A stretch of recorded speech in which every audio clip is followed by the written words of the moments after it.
Well, thank you for coming. I'll qualify for a couple minutes to tell you my story, and then I'll go into the reason that the talk today is about how to remain artistic as we get older. My friend, who's a writer who helped me compose the concept for this, came up with this quote that said, Picasso said, it was on the list, you guys may have read it, Picasso said that every child is an artist, and like something paraphrased to the effect of, the trouble is trying to remain an artist as we become an adult. And I want to talk a little bit about, you guys are all teachers for the most part? And you guys all teach grade school or like everything? Any college teachers here? Mostly just high school? Yeah, K through 12. Oh, that's cool. So it's a perfect age to inspire kids to remain artists in their own way. And I like to say that everybody is an artist, even though you hear people all the time say, I can't even draw a stick figure.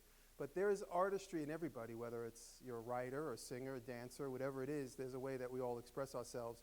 And it's very rare that we meet somebody that doesn't have one of those ambitions, or at least something in the arts, regardless of what it might be. So as a teacher, I've been teaching for 20-something years at New York City School of Visual Arts, and my teaching involves three-dimensional design. But I also like to inspire students to try new things, to be inventors, to be inventive. And I tell my graphic design students who say, well, you know, I'm just here because this is an elective. And I say, well, don't think of yourselves as anything less than inventors, because even though you're making images, those images are inventions. You're trying to invent people to come look at whatever it is you're trying to guide them to.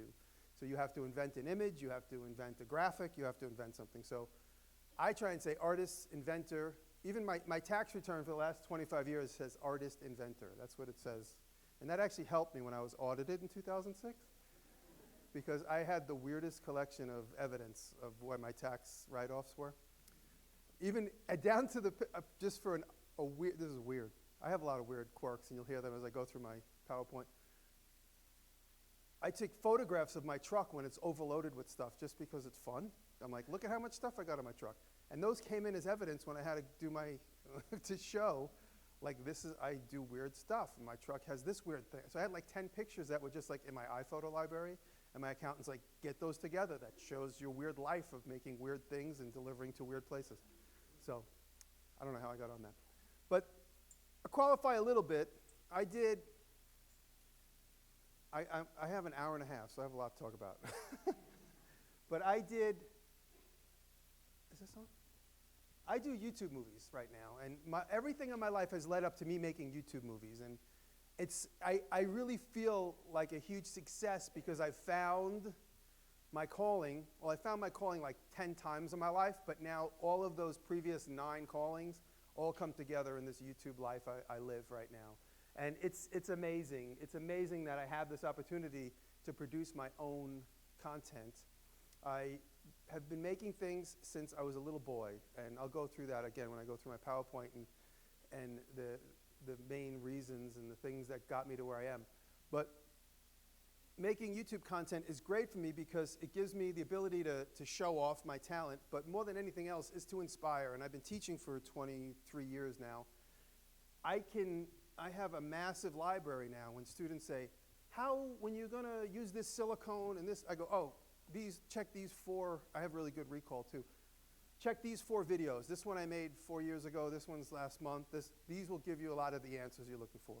And me having a million learning disabilities growing up, I mean, I had attention. I wasn't diagnosed in the 80s with all these things that probably most of the students have now, ADD and ADHD, and blah, blah, blah, blah, blah.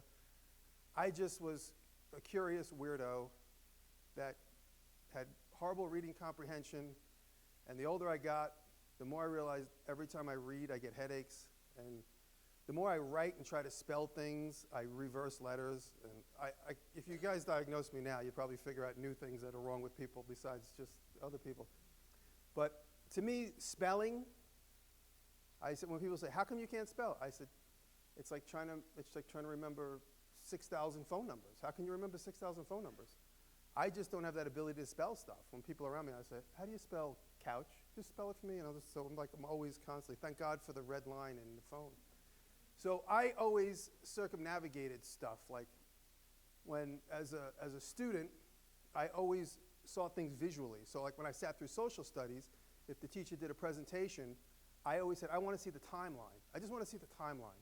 If I see a timeline, then I know the Revolutionary War happened, and this war happened, and that war happened, and then I understand the sequence of events. If you just talk about it, it just goes in one ear and out the other. So for me, I realized early on that I was very visually stimulated, so I needed to see things. And so I'm just giving you guys a little bit about my background. And so I was always, that's me, sorry. I was always like a 65 student. As long as I got a 65 and I passed, I was happy. I was horrible.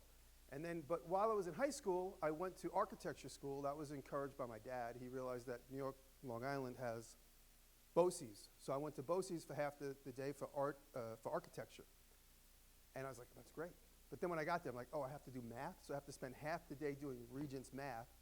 So literally, the morning from 7 to 12, 7 a.m. to 12, I'd be at BOCES. And the first half of the morning, I'd be in math, and then the second half of the morning, I'd be in design. And as math got towards senior, I went from 9, 10, 11, and 12. Physics, geometry, which is super simple for me because I can really spatially understand things. Algebra, I was like, okay, I'm not so sure about this. Physics, forget it. I cheated my way through senior to get out of, literally to graduate, so I didn't have to not pass Regents physics. Every time there was a test, I just said to the guy in front of me, I said, just let me cheat off you because I won't be able to graduate school. And so I cheated my way through physics. I have absolutely no understanding of like the concept of physics or even like how it pertains to me personally. So right after I got out of school, that's when I started realizing that artists in my senior year, artists like Andy Warhol and Picasso and these type of world famous artists like Leonardo da Vinci and Michelangelo, going back to bigger inspirations. But these guys, if they wanted to design a house, they just design a house, like Gaudi and these guys. They just design a house, and they have some other guy, some other math nerd figure out all the stresses and all that stuff. And so I started deciding that path was for me, where I just be more visual, bigger thinker and circumnavigate math. If I just became a famous artist, I can design whatever the hell I want. I don't have to do math. I don't need an architect's license. I talk about circumnavigating in the way that when there's certain things you can't do or don't know how to do or you have the learning disability to do, you just figure out how to do it another way. An extreme example is someone that doesn't have an arm or a leg. They figure it out, or you see a dog walking with 3 legs. You're like, how? He just has to do it. Just has to work. So the idea that I'm not good at reading and writing, I'm not good at math. One thing I am good at, though, is the visual and creating visuals and understanding space and proportions and this stuff. And so friends said to me, oh, go into graphic design. So I took a year away from college. I thought I'd go into architecture school, and then I realized architecture school is like, the career path is like 12 years before you can actually get a license. And I said, I'm going to design 10 houses before 12 years is up that somebody else is going to do all the math on. I'm just going to be the thinker. And so I said, I'm not going to architecture school. And so then I didn't know what to do. And then eventually, I met some friends, and one thing led to another, and I decided to go to art school. And because I had some friends that had gone to the School of Visual Arts, I went to the School of Visual Arts. And while I was at the School of Visual Arts, I took graphic design because that's what a few of the guidance people said, oh, just take graphic design. And then when I was in graphic design, I realized I was working in this 2D dimension, and I didn't like it at all. It was very frustrating. And the funny thing that happened to me, my first and second year as graphic design student, the assignment was to make an editorial spread in Time magazine. And you'd have to, and I would make the object and photograph it and say, the photograph is my editorial layout. So I figured out things visually from photographs, where other students would come with lines and ink and pen and chart. This is before computers too. This was in the 80s. And so I started realizing I was more into 3D modeling. And then one of my teachers who, as we go through life and as we guide students, and I remember these moments in my own life, you're guiding a student in there, like he's at a pivotal point in his life when he comes to you and he says, I hate writing and reading. This is like writing that book for me was the most difficult thing I've ever done in my life. And I've cut my finger off. I'd rather cut off another finger than write another book. It was the most difficult thing for me because of my learning disability and my inability to read very well. I mean, I could read. I'm not illiterate. But I just don't like doing it. The whole time I'm reading, I'm like, I could be making something right now. And I could be listening to this on my earphones. And so that's really where my life has gone to when I suck up information. I'm constantly listening You'll notice in a lot of my videos I have headphones on because I'm doing something that's going to take 2 hours. I'm sucking in a podcast or a book or something. But I lost my train of thought. Where was I 1 second ago? 3D design. Oh, so my teacher, moments in time where you can guide a student this way or that way, right?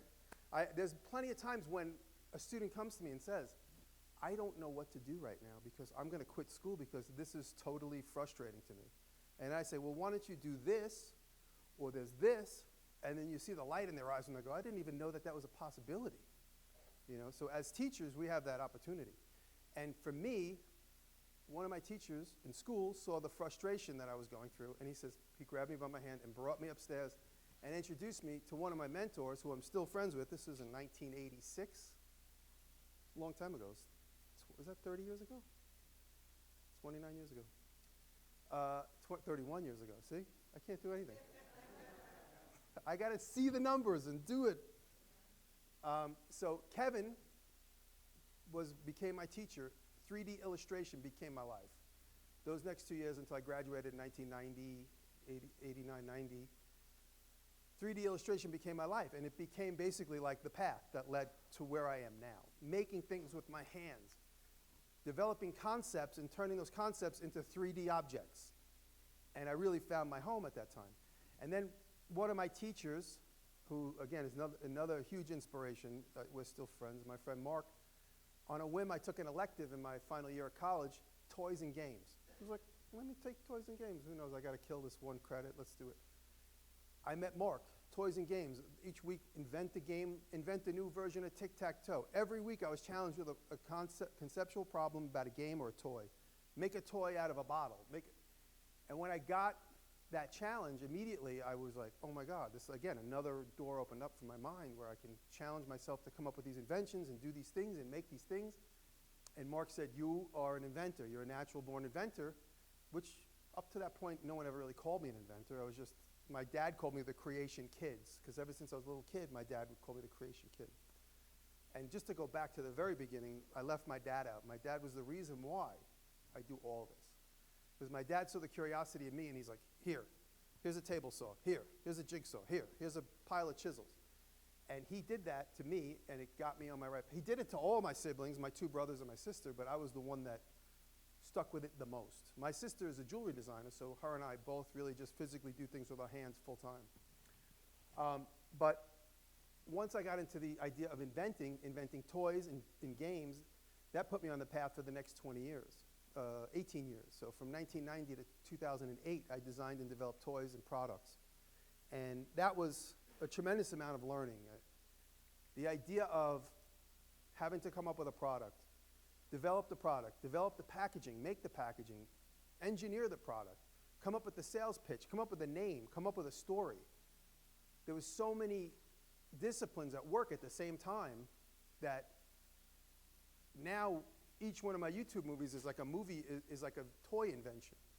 And all these things come together in it. And during the invention business, I came up with like about 25 patents. It's so long ago now that all those patents are like expired. But I still come up with inventions from time to time, but I have a different approach now. Whereas like life was very secretive and you couldn't share your ideas with your friends because your friends are also your competitors.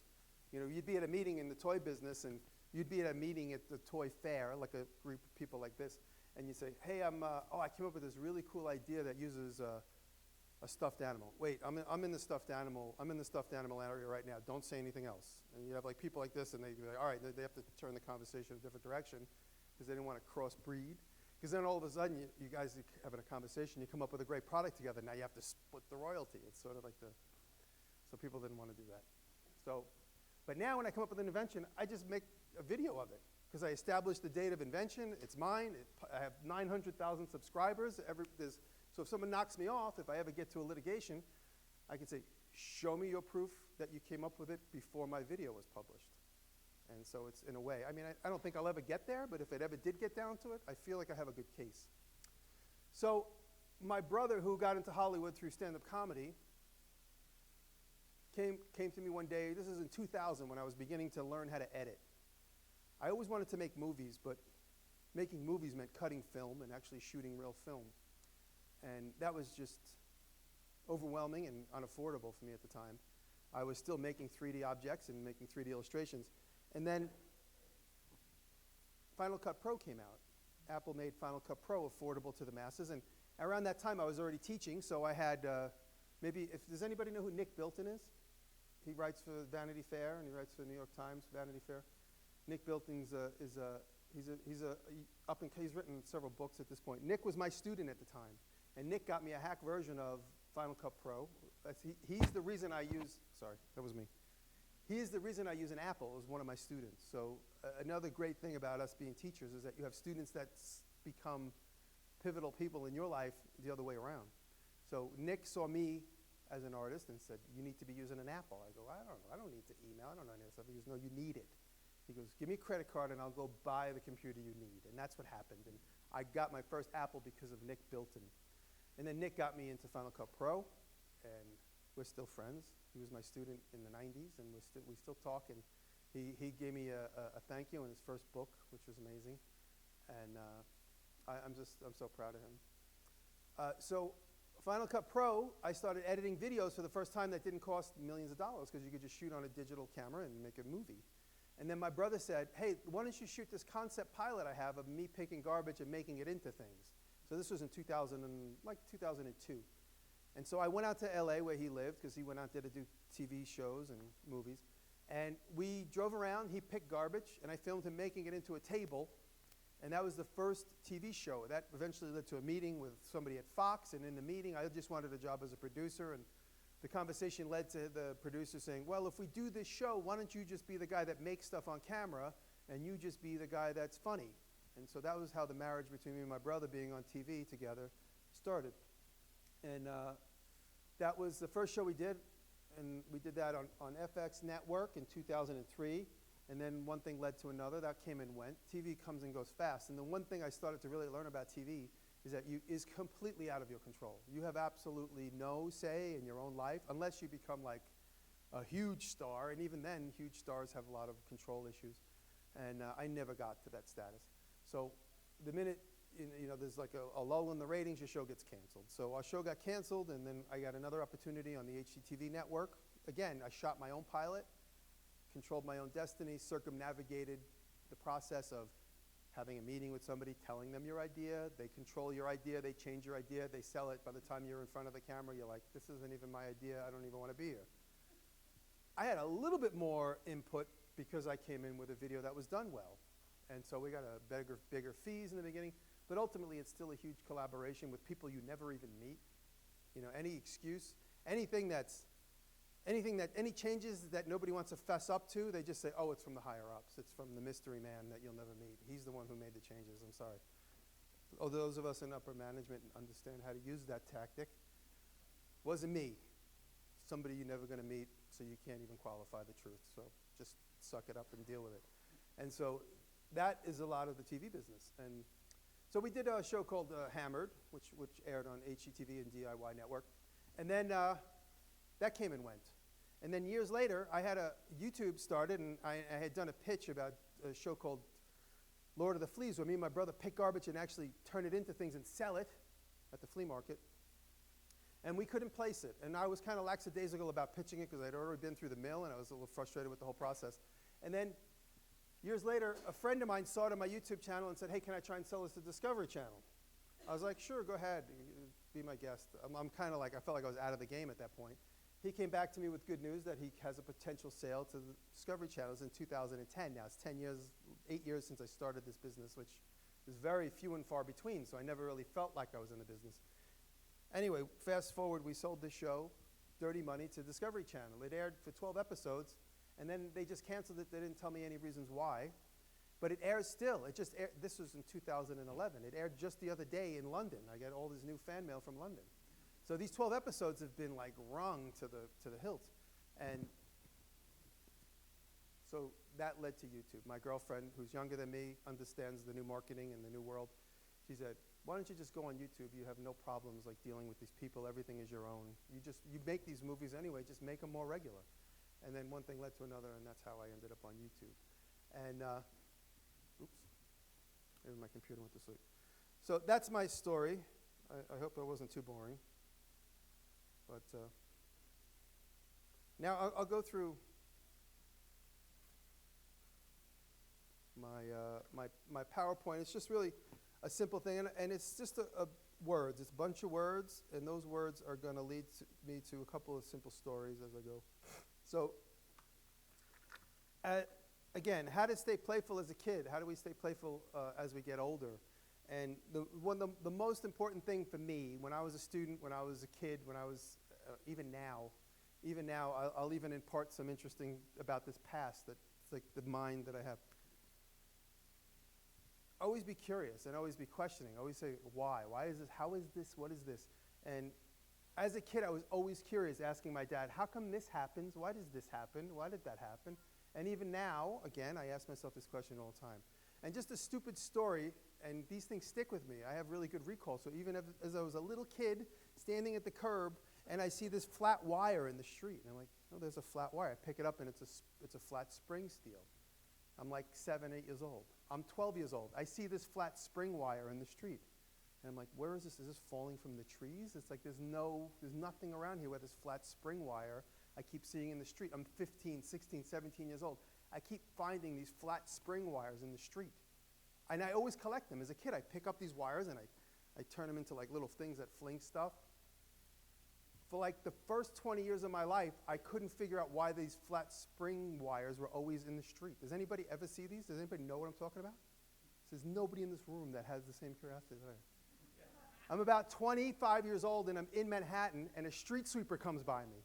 It's the prongs on the street sweeper. So my whole life as a kid, I'm like, where the fuck are these springs coming from? And I just accepted the fact. And now, I mean, that was a lesson, and even before I knew the answer, I'm like, one day the answer is going to come to me. And so that began my patience of being an inventor and knowing one day the answer will come to you. When you least expect it, you're going to see the street sweeper go by, and you're going to see a prong fall off and land at your feet, and you're going to go, thank you. Now I know. But that's just one example of a million that I can't even think of. Just when I was writing these notes out, that was just one thing I thought of. There's another funny thing, and it just shows the insight how like some of us are innately destined to be. Like when you guys see a rock and roll star, and he's like super slim, and he's got all chains and shit hanging off him, that guy's, Steven Tyler's whatever, 70 years old. He was born to be that. He couldn't have been anything else in his life. He was born to do that. So when you see a rock star, they're born to do that. And I feel like I was born to be this visual inventor, whatever it might be. Because when I was in 1972, I was 5 years old. My dad came home with a brand new duster. He pulled in the driveway. And I say this to my brothers, laugh all the time. I remember being like a 5-year-old kid, and my dad grabbed my mom, come look at the new car I bought.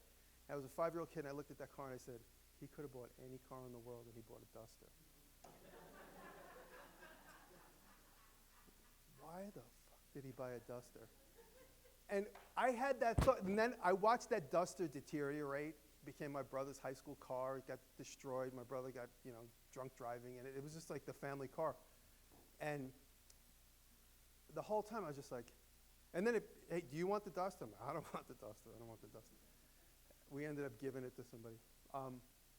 But I remember early on, and I just said, I love my dad, and he's a great craftsman, and he's been the hugest inspiration, but he doesn't care about styling. He doesn't care about, it's not his thing. It's like, it's fine. It's a car. It's 4 wheels. He doesn't care. He has passion for other things. And so for me, the visual has always been really important. So even early on, I was curious about the decisions people make are inspired by the things that they're attracted to or not attracted to. This is utility or this is an attractive thing. So I realized that early on as a kid, and that always stayed with me. So these little moments in time, a lot of these things happen from when I was a kid. So it's just kind of relating to the idea of how I try to remain a kid as I get older. So curiosity is really important. And I constantly tell my students, remain curious. And another example, when I was a student in college, I'm still curious. Talking about this has been on my neck for about an hour, and somehow it got flipped like this. So that means it flipped this way 75 times more than it flipped this way. And how did that happen? Like, what move did I make that made it keep going like this? I don't even know. I mean, I might have stepped over in the wind and it went, oh, I don't know. So these are the stupid things that keep me curious. Why, like when you unwrap the phone, like we don't have phone cords anymore. But as a kid, I remember always being like, this phone went this way 700 times more than it went this way. And if life is just 50-50 chances, why can't it go this way twice and this way twice, and this way 3 times and this way 4 times? It just always goes that way 1,000 times. So these are the stupid things I think about. Another thing about curiosity, when I was a college student, I was always curious about stuff. When I was in college, I stopped drinking. So I'll be 30 years sober in May. So I haven't had alcohol in 30 years. That's fueled my passion to just constantly keep making stuff. So it's like my girlfriend's over there, they're like, oh, you just pushed your addiction to the workshop. I'm like, there's nothing wrong with that as far as I'm concerned. But the reason I bring that up is because when I was a student, my students were always partying, my fellow students, in the city. You know, the city's a great playground. And I would go home and make stuff and experiment and play with stuff. And there were other students like me, but you know, we were rare. And I'd come to class with like silicone rubber molds, and they'd be like, who taught you this? How did you learn how to do this? I said, I went to the store and I spent $50 and I bought silicone and I made a mold. But this was before the internet. How did you know what to do? I said, well, it comes with an instruction sheet. I said, oh, I mean, I kind of read through it, but I got some success. The idea of me being curious always inspired a few of my other fellow students, because they'd see my curiosity and be like, what made you go do that? I go, I don't know, I saw it in some model maker show, I don't know, and then I wanted to learn it myself. So my curiosity was always, like I said, my fellow students were partying a lot. It's like, hey, let's go to this party. Oh, don't invite DiResta, he won't come. I'm like, I won't, because it's a waste of time.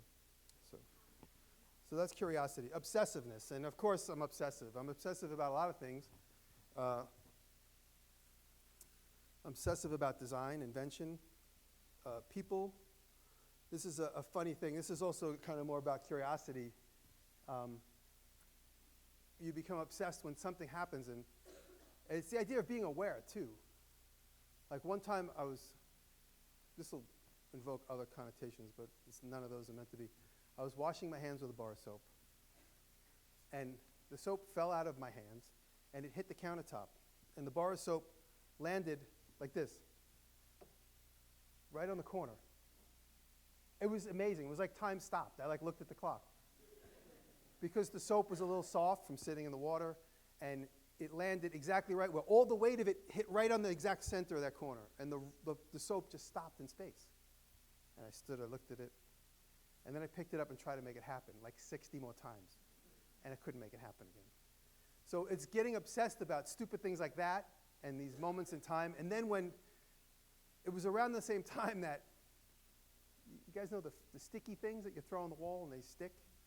That splat stuff was around at the same time. So when I saw that splat stuff, I became obsessed with it, because I'm like, oh my God, that's just like that soap incident where like time just stopped. You could take this thing and just slap it on the wall and it just like freezes for an instant, but and then it gives you back, it starts to come back to life.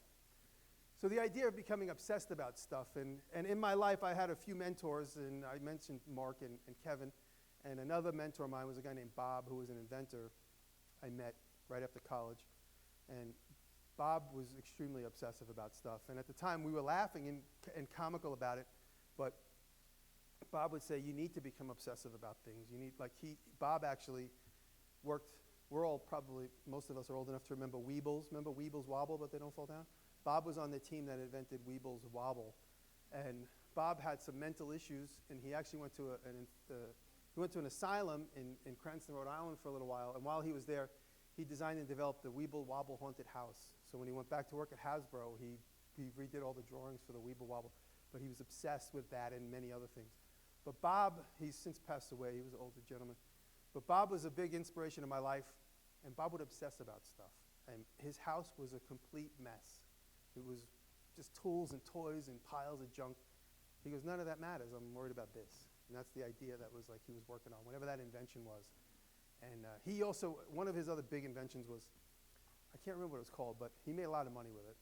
The days of like making big inventions now become like the tech startups. Like, so back in the 70s and 80s, you can come up with a toy invention, and literally make enough money to retire. But now it's like the tech companies are doing that, tech startups or Kickstarter campaigns. But Bob came up with this dog that had wet ears, and you'd shake its head and the ears would flop. It's like the dog comes out of the shower, and so you shake this thing on its neck and its ears go pop, pop, pop, pop, pop, pop. So I can't remember what that was called. If anybody remembers that as a kid, because you would have had that when we were kids. So Bob made a lot of money with that. But he, throughout our time together, he was just obsessed with solving inventions. And he would come up with an idea. Bob taught me the concept of when you do have an invention, don't always draw it right away. Let it marinate in your mind. Don't run to draw it. Think on it, because the minute you draw it, you start locking it into something that it might not need to be yet. So it's almost like the incubation process of a fetus. You just got to let it. You got to let it till it's ready to come out. Whatever it might be a day, might be a week, might be 5 years, it might be 10 years. You know, a lot of us understand how invention and the process of inventing works. But to get good or to get good results, you need to be obsessive about a lot of things. And you know, we see children be obsessive about stuff, and Legos and Star Wars, and you know, it's important to nurture that. Inventiveness, it goes back to a lot of the same things I've already said. As a kid, I always just naturally saw different ways to do things. And I nurtured that, and I exercised that. And I tell people all the time that I'm just looking at some of my notes on this subject. I tell people all the time to, I'm sorry, I just lost my train of thought, but on inventive, because now I'm like having like 5 things happen in my head at the same time. It's another part of learning disabilities that you can't focus. So on inventiveness, I'll get back to my thought, I think. I always like the idea of creating an environment where inventions can happen. And people see my shop and they say, oh, your shop is so messy. I'm like, it's messy for a reason, partly because I'm lazy when it comes to that part of my life. But the bigger reason is when I see a mess, I can sometimes make visual connections in that mess. And part of it is, hey, there's this little piece of steel. There's something cool about this. There's something sexy about this steel. I obsess on it. I know it can be used as an invention someday. So I just leave it there. And I can't put it in a box and put it in a drawer because I'll forget about it, so it just sits out in the open. It'll sit out in the open for 2 years, 3 years, 4 years. And the minute it's not there, I say to my shop assistant, where's that piece of metal? He goes, oh, I put it over there. He goes, you haven't touched it in 2 years. I said, yeah, but I'm aware that it was there because it's like something that's going to be something one day. It's a seed. It could be something. And so you have an environment of trash around you. You know, people see it as trash, but I see it as potential inventiveness. So, odd objects, blah, blah, blah. I can't even read my handwriting. And I wrote these like yesterday. I've been, when I do talk, this talk's a little bit more unusual, and I usually have like a very specific focus. I just was, you know, you obsess and you write, and I'm driving and I'm drawing with one hand while I'm looking at the road. So then I go back on my notes and I'm like, what the hell am I saying? So fantasy is another interesting way to approach problem solving and creativity, and that's to let kids to have fantasies of, you know, a lot of times the fantasy in my life is humor. And I have a good example. I'm going to pull up YouTube and show you a funny example about how when it comes to inventing, designing, and being creative, fantasy comes into play. Now, my assistant, David, has been my assistant for nearly 10 years now. And he was a former student of mine that came to work for me. And we have this sort of shorthand when we brainstorm ideas where we go right to humor. Wouldn't it be funny if? Wouldn't it be funny if that? Wouldn't it be funny? Oh, wouldn't it be so funny? And we were coming up. I have a series on my YouTube channel. Go back. I have a series on my YouTube channel that's tips. Does anybody keeping a track of the time? I just don't want to waste too much time before. I want to have some room for Q&A. I wear this Rolex. It's never right. What time is it? Okay, so what do I have till 7 o'clock tonight?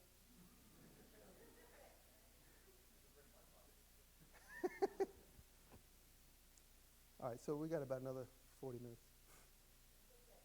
Okay, so I want to just show you a funny video, and this came out of the idea of just fantasy. Wouldn't it be funny if? And so, this is kind of stupid. Hopefully you guys enjoy it.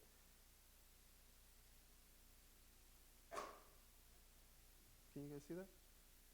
That's my cat, Spike. Spike knows how to use the bandsaw.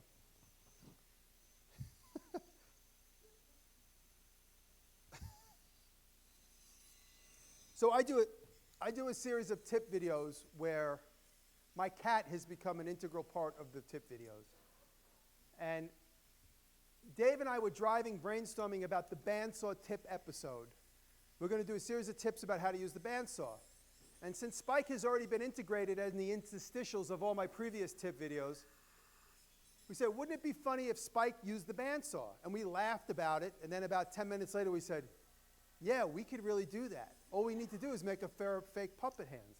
And so, see, he also has his kerning down. He learned that from me. Excellent job, Spike. Look at that. Spike just cut his own name out. This is episode number 5 of Jimmy Tips. We're going to talk about some bandsaw tricks that I... So that's it. But the idea of, and then Spike basically became, after episode 5, this is about more than a year ago, I guess. After episode 5, Spike became the character that always opens the episode. So I'm going to skip through this, I'm sorry. The consequence of being on YouTube.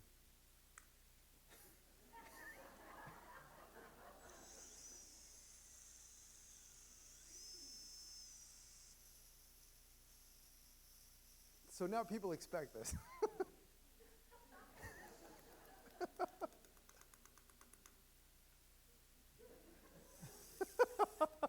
I haven't looked at this in a year. I'm going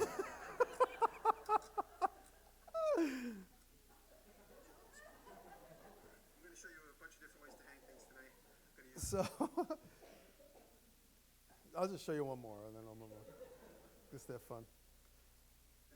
So these are obviously been a lot of fun. They're a lot of fun to make because, like I said, we brainstorm up each episode now, like how can we get Spike in the opening.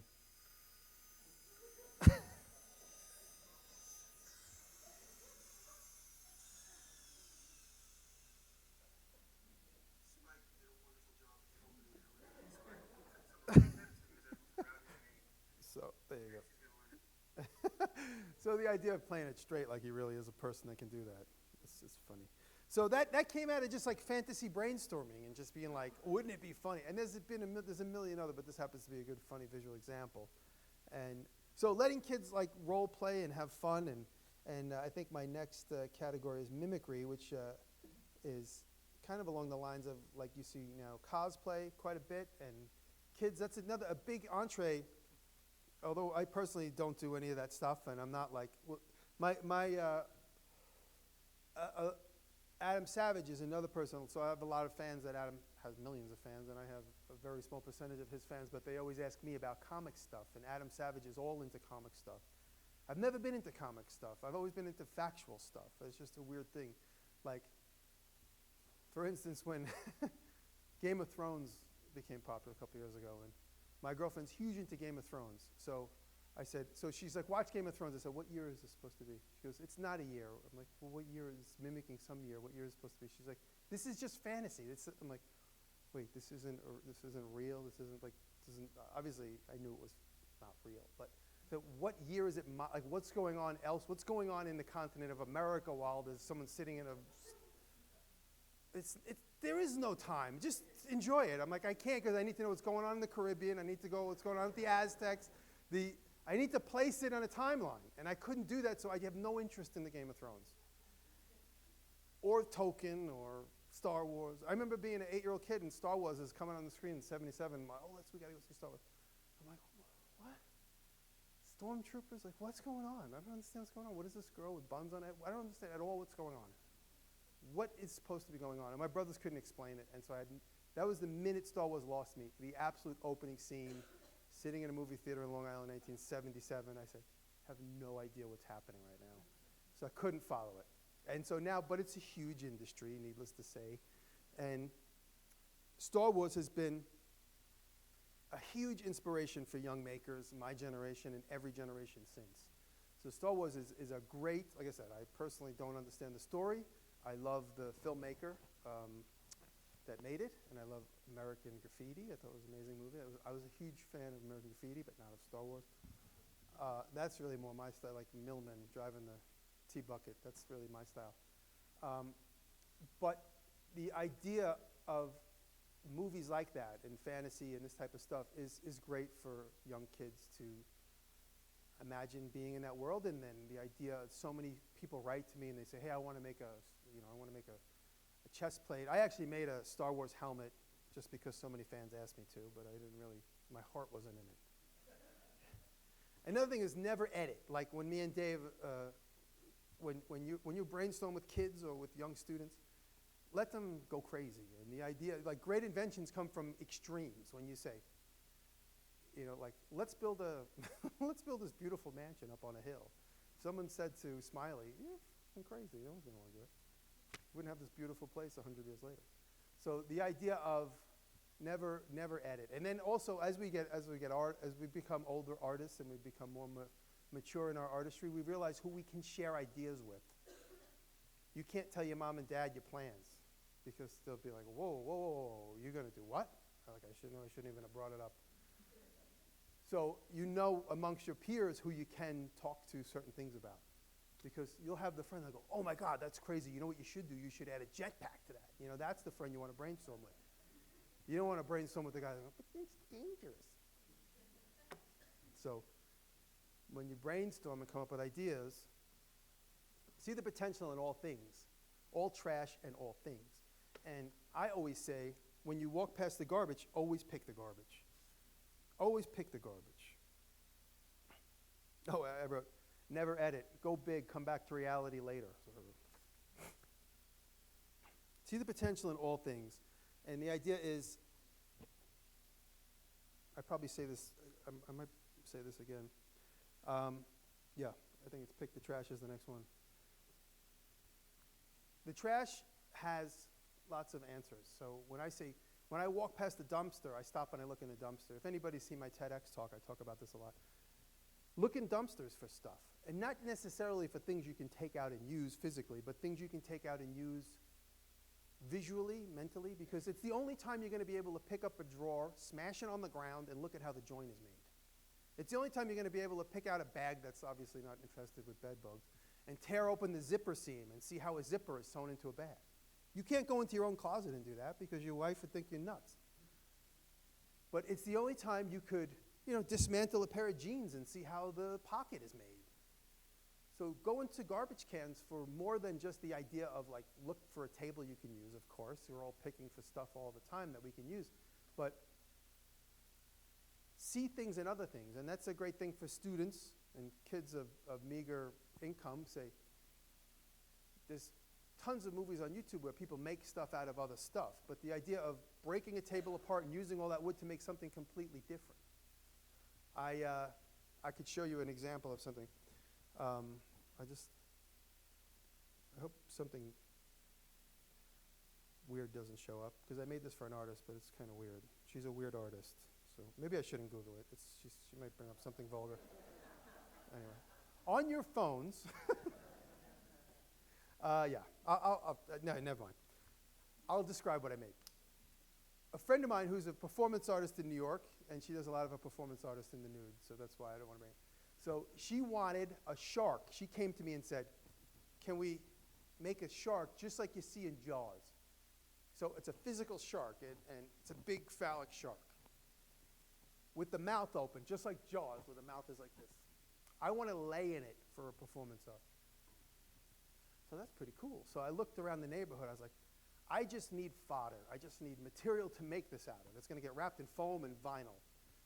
And the mouth's going to be painted gray, and it's going to have shark eyes on it. Again, we could find that in a Google image search, but we might have to go through too many obscure images to get to it.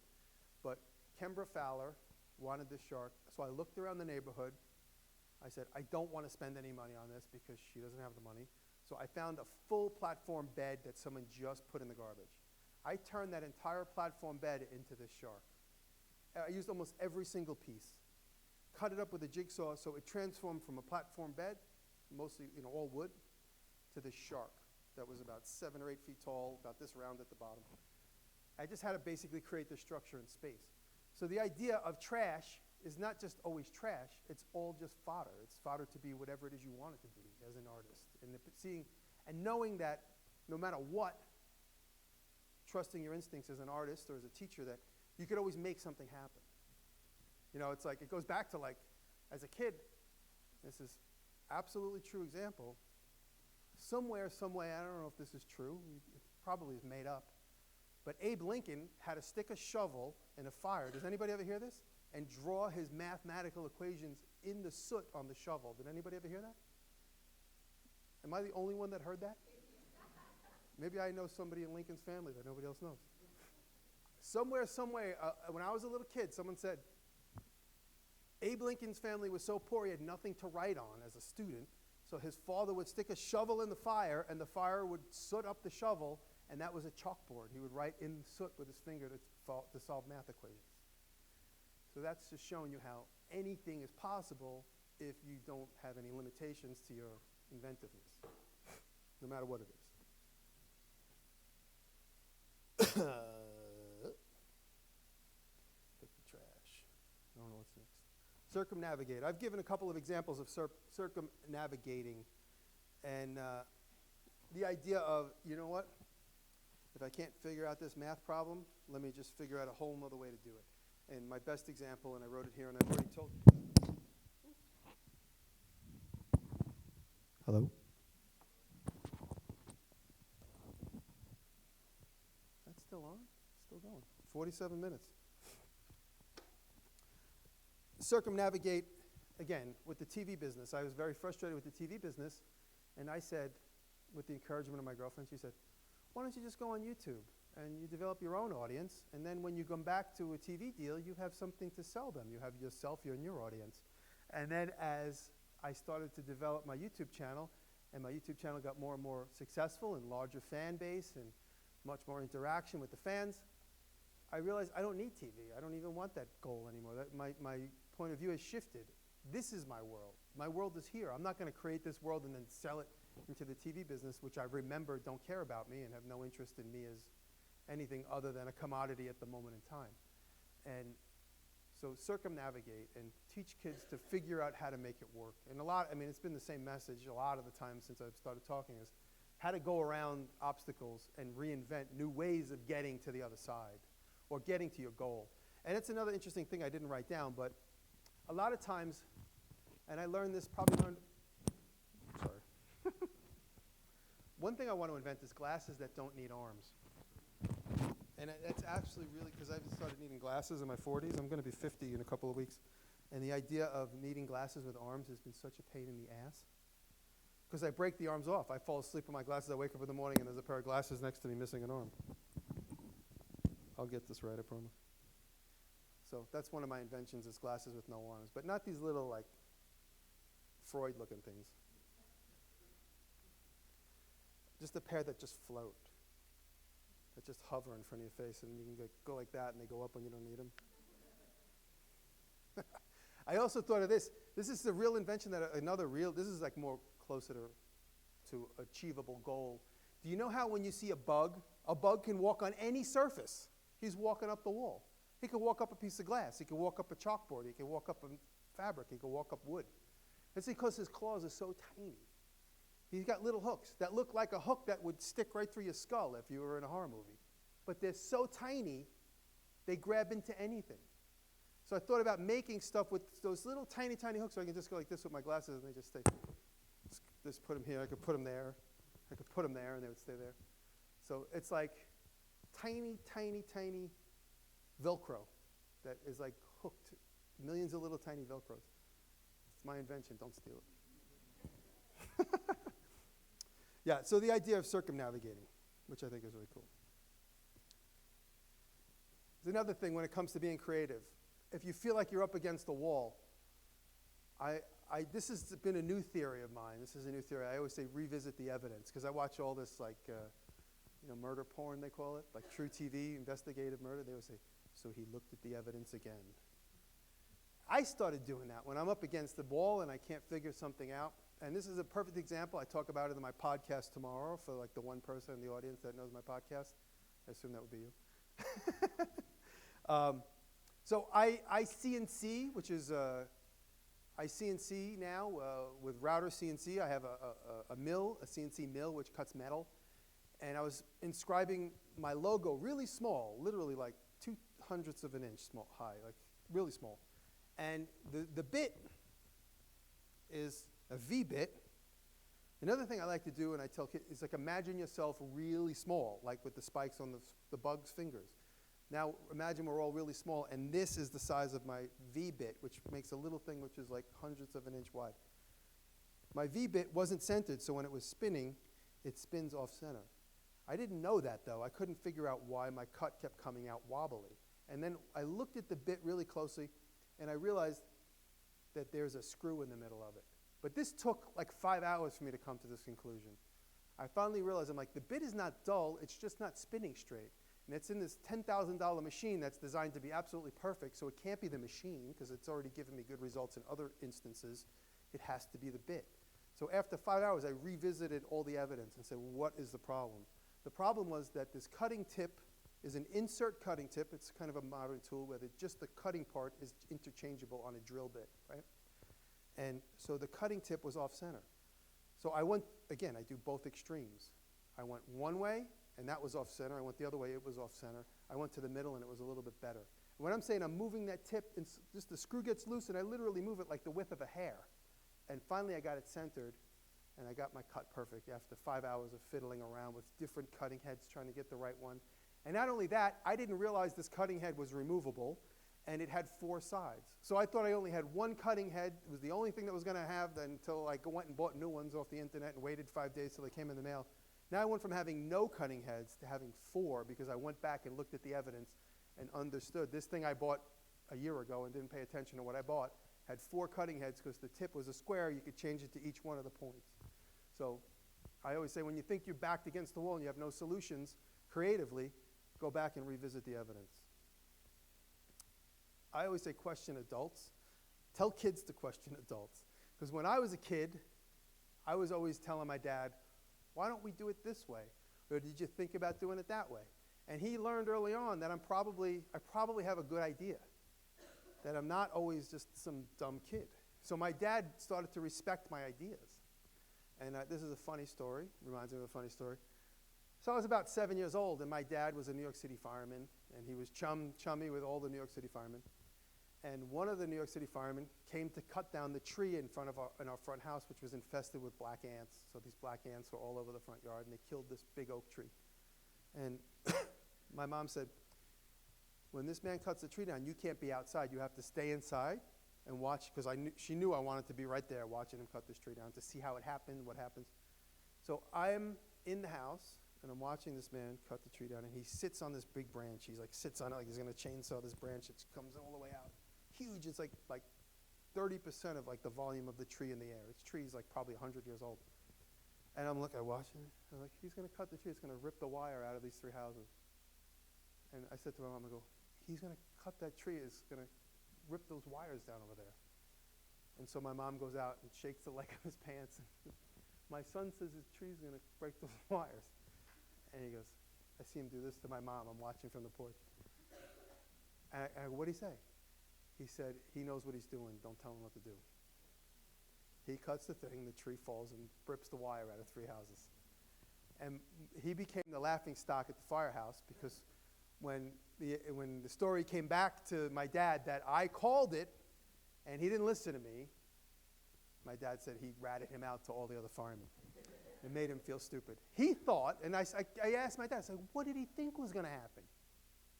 He thought he was going to cut the branch here and it was going to fall down like this. It was going to magically spin in some center of gravity that didn't exist. He thought if he cut it really quick, it was going to drop like this. Instead, as he cut it, the weight just kept going, and it broke the wire. So always question adults. They don't know everything. Get to know your inspirations. Encourage students to get to know the people that inspire them. This day and age, you can basically do one tweet and get to somebody, and chances are they might answer you back. You know, I could tweet anybody. I'm not a big sports fan, I'm more of a fan of like inventors and designers. But had minor friendships with people online, but in my life, I've gotten to know a lot of the people that inspire me. And I think it's important to encourage your students to get to know people. And I learned that from my friend Mark, who was my teacher, my toy design teacher. And Mark introduced me to a few of the people that became some of the biggest inspirations in my life and still are. I'm going to show you Harry, who is a teacher. Harry passed away probably about 12 or 13 years ago. But I got a chance to get to know Harry, and we had a great friendship, and I think of him often. You know, he's somebody I could Google and be safely confident nothing dirty is going to come up. Now, Harry was, let's see, E-N-G, it would be funny if I spelled Harry, H-A, Harry Ang. This is Harry, and Harry was a teacher on the West Coast. He was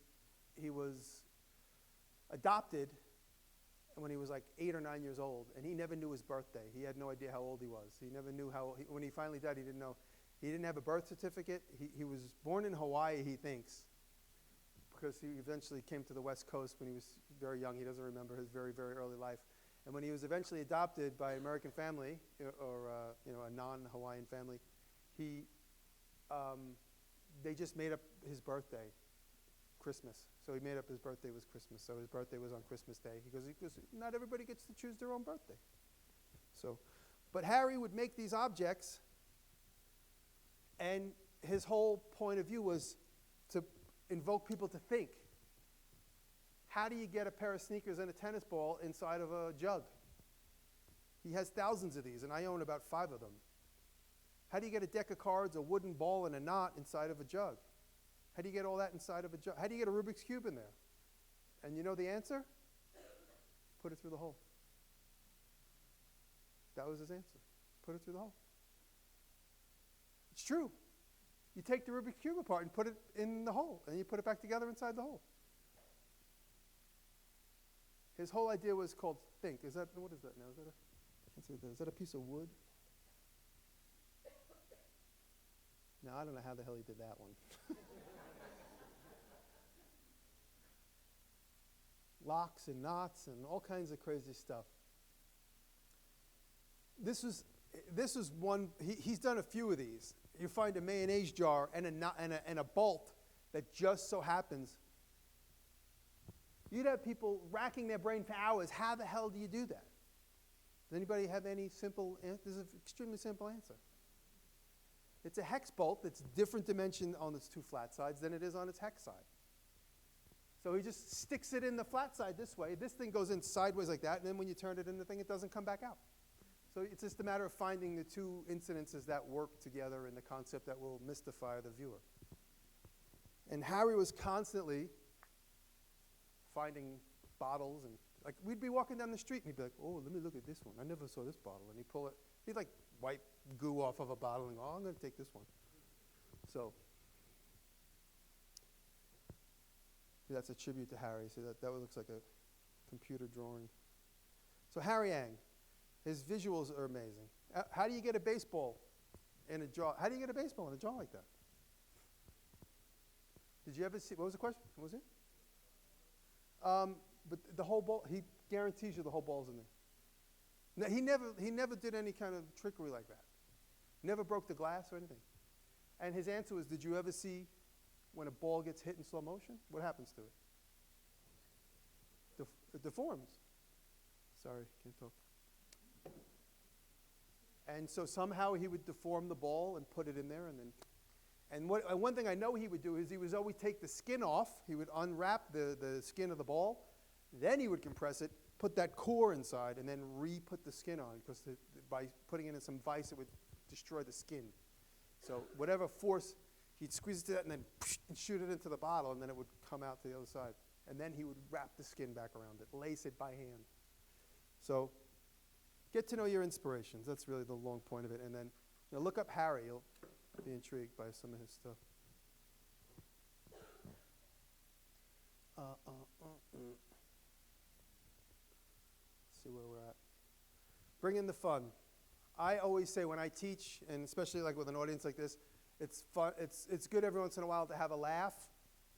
I think it's funny, like, you know, we got to laugh about Spike a little bit. But when I teach my class, I teach for an hour and a half. We take a break, and then we come back and review the homework from the previous week. It's always important to laugh. And there's always a couple of students, when you meet with the same group of kids, there's always one kid that makes the rest of the kids laugh. And that could kind of be, it could be like either a straight man or you could be his straight man. And there's always one kid in the audience that I like to have fun with. You know, he's like the one guy that'll inspire me to be funny, and then we can go back and forth. There's always one or two students. So I always like to bring in the fun. It keeps kids laughing. It keeps them interested. And I just taught my second class of the semester. The first class is always very formal. It's like, oh, who's coming, drop ad, who am I going to sign in, who am I not going to sign in? I let everybody in. I don't care. And so I sign everybody in. Then the second class is when I start to really like reveal my personality. I have fun. I start to show them my tools and the things that I do. And then as I start to win them over, and then they could expect each class to be funny and fun and interesting.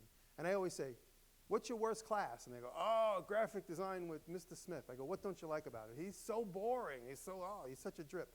So I always get evidence of what not to do from my students. Animals and pets. As a kid, my dad always had animals around. And my dad's still alive, and he's healthy, and he's got a little chihuahua now. But growing up, my dad, we had snakes and rabbits and hamsters and gerbils, and we were making hamster gerbil tubes, and we had the habit trail. We had all this stuff growing up. And I attribute that curiosity that my dad had, that I have, just always playing with stuff. And my dad was amazed. He's like, look, we have 2 gerbils, and in a month we're going to have 6, and in a month from now we're going to have 12, you know. My dad loved playing with animals, and he still does. He's got his little dog. Okay, I'm going to talk a little bit about, I talked about bottles with Harry, but I wanted to demonstrate this, but I don't think I can. Anybody have is there a water bottle? Looks like an annoying water bottle, ones that make noise. We don't need it. I should have prepared. You have one? Oh, I need it empty. It's all right. This is just an idea. I just wanted to inspire you guys. We have enough time to do a Q&A? Are we running out of time at this point? Okay, cool. So I'll try and wrap this up if anybody wants to talk. One day I was playing with a bottle, and I really was like, this is a challenge I do with a lot of the things. Now that I'm getting into like a little bit more materials. I said, what can I do with this bottle that's fun? Like, here's a bottle. Here's something that a machine made that is intended for one use. How can we turn it into some other thing? I haven't really solved that problem entirely, but one thing I found out is if you take a bottle and when you're ever home alone, try this. I wanted to see how much pressure the bottle would hold, so I had an empty bottle just like yours, and I twisted it. I said, I'm going to pop the top off this thing. I twisted and twisted and twisted, so I was compressing the air. And I couldn't pop the top off, but when I twisted 2 halves, and it made the most horrible sound, which actually I like. Twisted and twisted and twisted the 2 halves of the bottle, and then when I let it go, it made this incredibly loud snap, because now all that compressed air went pop, and straightened the bottle back out. So I tried that again, and it went pop, and snapped back out to straight. And then I twisted it again. I put like a crumbled up piece of paper on there, and it went pop, and it shot like 100 feet. So the idea of just taking something like a bottle and just figuring out some other completely different use for it. So and the maker teaches in the class, give all the students a bottle and say, let's do something that absolutely has nothing to do with holding water or whatever. Come up with a completely different use for it. And so what I came up with that day playing around about 15 years ago was that I could make a little cannon out of it. And the bottle is all still air. I just took the bottle like a water balloon, or like a balloon itself rather, and just was able to control how it expelled its pressure. Just playing around. Springs. Give students springs to play with. But I'll tell you a funny story about how I got to learn the extremely dangerous potential of a spring. I was about 7 or 8 years old, and there was an empty lot near our house where I grew up, which is now a big development of homes. And in the empty lot, there's like destroyed cars and stuff. And so I found a spring, like this massive spring for like the suspension of the truck of a car. And I was like, this is cool. I was like this big, and the spring was this big. So I dragged it to the schoolyard, and I accidentally dropped it near the stairs, and it rolled down the stairs and bounced. I was like, oh shit, it bounces. That's cool. So I took it and I threw it in the air and hit the ground, and it bounced like 15 feet in the air. And with all my might, I threw it against the wall, and it bounced, and it shot across the courtyard. And I threw it up in the air, and it went and hit the ground and bounced and hit me directly in the face. And I thought it ripped my entire face off. Imagine getting hit in the face with like a baseball bat, like this, uppercut into my upper jaw, hit me like this. And you, like the GoPro view of the spring getting closer to your face. It hit me directly here. I thought it literally, I'm like, my whole maximal and mandible is destroyed. I thought like half-inch steel hitting me there. Like this. And immediately, mouthful of blood. Thank God there was, these instances where you realize, it could have been a life-changing thing. It changed my perspective of springs, but it did not destroy my teeth. I thought it knocked out my whole, I thought not only were my teeth gone, but like everything above it was gone too. And my friend's mother was a doctor, a nurse. She happened to be, it was like right near their home. So I ran, I just like barged through their front door. She's like, oh my God, what happened? Who hit you? What happened? What happened? She got hit by a car. And now my face is like this. It's like swollen out to here. After everything settled out, I got a huge scar inside my lip. And it didn't need stitches really, because she's like, oh, just keep your mouth closed for a couple hours, it'll stay.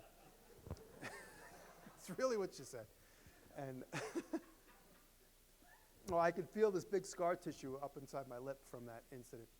But now when I play with springs, I always remember that. But I also know how I can harness that energy for good.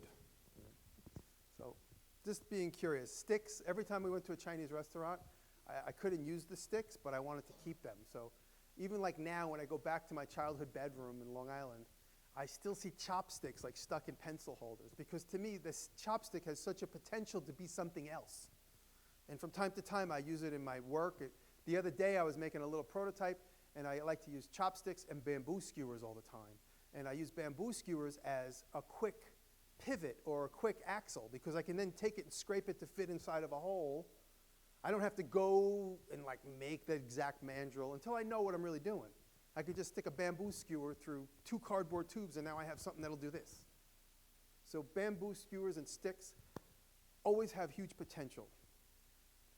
String. I talk about this in my podcast. Sometimes when I find string on the ground, I feel bad for it. I pick up, I'm like, oh, this is like an orphan piece of string. I pick it up, I clean it off, and I wrap it up, and this string now is I'm going to stick it in my backpack. I have like 10 pieces of string in my backpack. String is always great for holding things together. And it's like you never know when you're going to need it. And string is just really important to have in like a maker environment. All kinds of string, different textures, the way it folds, the way it unfolds, the way you could split it into 3. You could weave it back into itself like rope. So, wire. This is another mystery curiosity thing that I figured out later in life. Every once in a while, like we unbend a paper clip, and I would find like around schoolyards, I guarantee nobody in the world but me has found a perfectly straight unfolded paper clip. And it was a mystery to me, like how it could be a paper clip, and then a few days later it's an absolute perfect straight wire. How does that happen?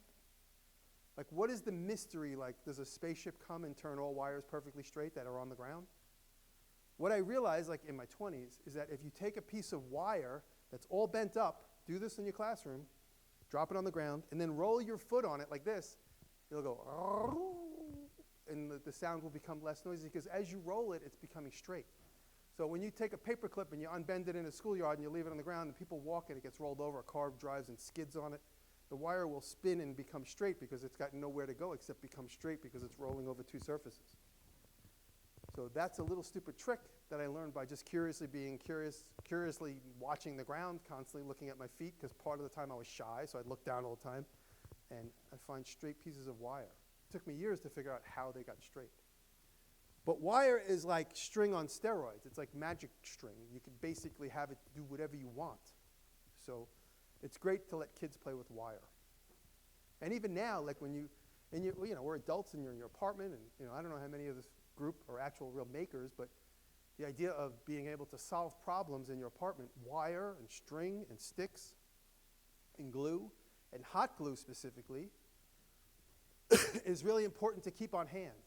Keep your hot glue plugged in all the time, your hot glue gun plugged in, obviously unplug it when you go home, but keep your hot glue. You guys laugh because people think it's a danger, but I like to believe in UL, Underwriters Laboratories, and that they have a hot glue gun plugged in since 1980 somewhere, and it hasn't started a fire yet. But I still lay in bed at night and I go, shit, did I leave the hot glue gun plugged in? And I put my slippers on and I get dressed and I walk 2 blocks to my workshop in the Lower East Side and I unplug the glue gun. Or I go through all my padlocks and the plug is already out. But that's part of my obsessive nature. But having a hot glue gun plugged in all the time is really important in a creative environment, because if you have an instinct to go and, you don't want that, like, you don't want to stall that creative. You go, I got a great idea. Get the hot glue gun, plug it in. Takes a half hour for it to get up to speed, and you kind of lose momentum. But if you're brainstorming and you have a good brain sesh going on, brainstorming sesh, keep the hot glue gun going. Nails and screws. And nails and screws, to me as a kid, were always a bit of a hindrance, because I always broke I tried to put a nail through something, it always broke. I'm like, oh, I'm going to do this, and I know it's going to fucking break, and it breaks. Right? So I always kind of, as a kid, creatively, I always kind of stuck to screws. I always stuck, rather, to glues. But obviously these things come in handy, so in a makerspace. I want to talk a little bit about availabilism. I'm kind of wrapping it up now, but the idea of what's around you, and I think I do the MacGyver challenge next year. What's around you? Availabilism. The girl I talked about, Kembra Fowler, she's a friend of mine in the Lower East Side, performance artist, in the nude, shark. Kembra, I think she coined the term. I have to double check with her. I think she coined the term availabilism.